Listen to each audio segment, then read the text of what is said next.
დღეს სვეტიცხოვლობა საქართველოს მართლმადიდებელი ეკლესია წმინდა დიდებულთა 12 მოციქულთა კრებას აღნიშნავს. ეკლესია ქრისტეს კვართს იხსენებს, რომელიც სვეტიცხოველშია დაბრძანებული რელიგიურ და სახალხო დღესასწაულზე მცხეთავში მრევლის სხვადასხვა რეგიონიდან შეიკრიბა. სვეტიცხოვლის საკათედრო ტაძარში საზეიმო ღვთისმსახურება პატრიარქის მოსაყდრე მეუფე შიო მაღავლინა, რომელმაც ქადაგებისას განსაკუთრებული ყურადღება მოახლოებულ მნიშვნელოვან თარიღზე გაამახვილა. 2026 წელს საქართველოში ქრისტიანობის სახელმწიფო რელიგიად გამოცხადებიდან 1700 წელი სრულდება. საიუბილეო დღეების აღსანიშნავად ილია მეორის ლოცვა-კურთხევით სპეციალური კომისია შეიქმნა. ეს არის უფლის კვართის დღესასწაული. უფლის კვართი არის სვეტიცხოველში და აქ არის გული მთელი მსოფლიოსი.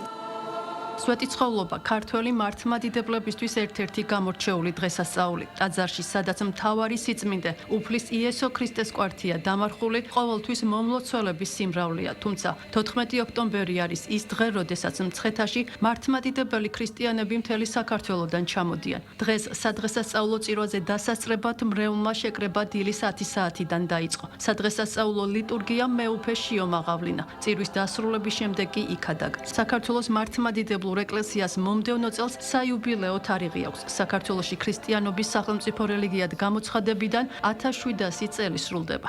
განვლილი 17 საუკუნე არის დასტური იმისა, რომ უძველესი და უნიკალური კულტურის მქონე ქართველი ერი ქრისტიანობამ სულიერი სრულყოფის გზას, ჭეშმარიტებას და ცხოვრებას ქრისტეს აზიარდა. სამწუხაროდ ბოლო საუკუნეებში ერის მნიშვნელოვანი ნაწილი საგრძნობლად დასცილდა ქრისტიანულ თესვებს. ეროვნული თვითმყოფადობისგან გაუცხოება იწვევს საზოგადოების დანაწევრებას და გათიშულობას.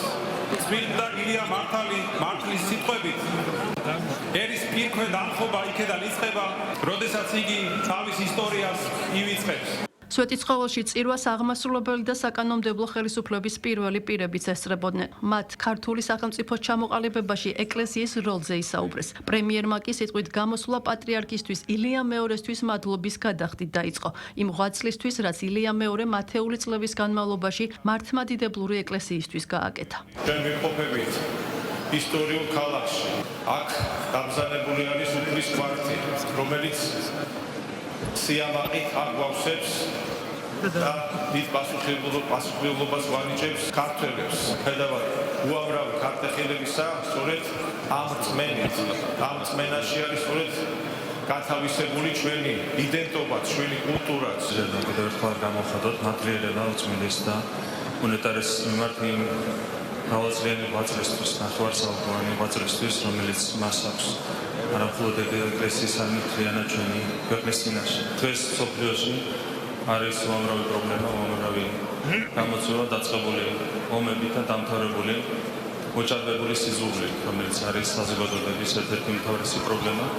რა თქმა უნდა, ეს პრობლემა გვერდს ვერ უხსევს ვერც ჩვენს ქვეყანას.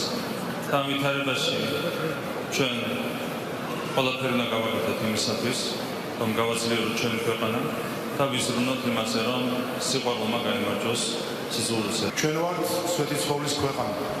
ჩვენ ვართ უფლის კვართის ძველი ერი.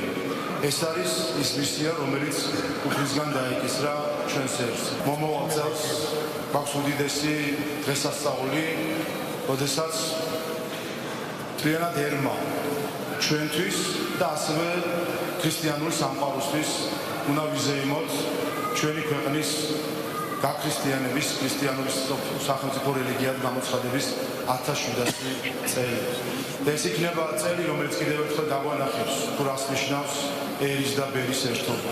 ტაძარსა და სუფრის კვართია დაკრძალული ქართული ეკლესიის დედად მოიხსენიებენ და საქართველოს ისტორიის უმნიშვნელოვანესი ძეგლია. ის კულტურული მემკვიდრეობის სტატუსს ატარებს. ეს ჩვენი ერისთვის არის გამორჩეულად დიდი დღესასწაული, რადგანაც ამ წმინდა ტაძარში, რომელიც არის ჩვენი ქვეყნისთვის დედა ტაძარი, დავანებული არის ის მთავარი სიწმინდეები, როგორიც არის ძველი აღთქმის უდიდესი რელიკვია ელია თესბიტელის, ელია წინასწარმეტყველის ხალენი და ასევე ბაცხოვრის უკერველი კვართი, რომელიც წილის ყრის შედეგად იყო ჩამობრძანებული მცხეთაში.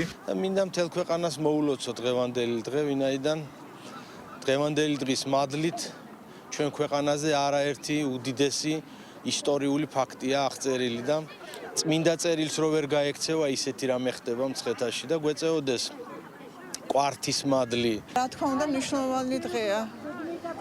რა ვიცი, უფლის წყალობა არ მოგოდეს მთლიან საქართველოს და ჩვენს ოჯახებს. სიხარულით მოვდიოდი, მთელი ღამე თითქმის არ მეძინა, ისეთი განწყობით მოვდიოდი და რა ვიცი, მშვიდობა, წინსვლა და წარმატებები საქართველოს და ყველა ჩვენს ოჯახებს. 14 ოქტომბერს სვეტიცხოვლობასთან ერთად მცხეთობაც აღინიშნება. დილიდან მცხეთაში სხვადასხვა ღონისძიება გაიმართა. მცხეთის სტუმრებს შეეძლოთ როგორც პროდუქციების გამოფენა გაყიდვაში მიიღოთ მონაწილეობა, ასევე შემეცნებით გასართობ ღონისძიებებს გასცნობოდნენ. მცხეთელების და მცხეთის სტუმრების განწყობაზე კი მთელი დღის განმავლობაში სხვადასხვა მუსიკალური ჯგუფი ზრუნავდა.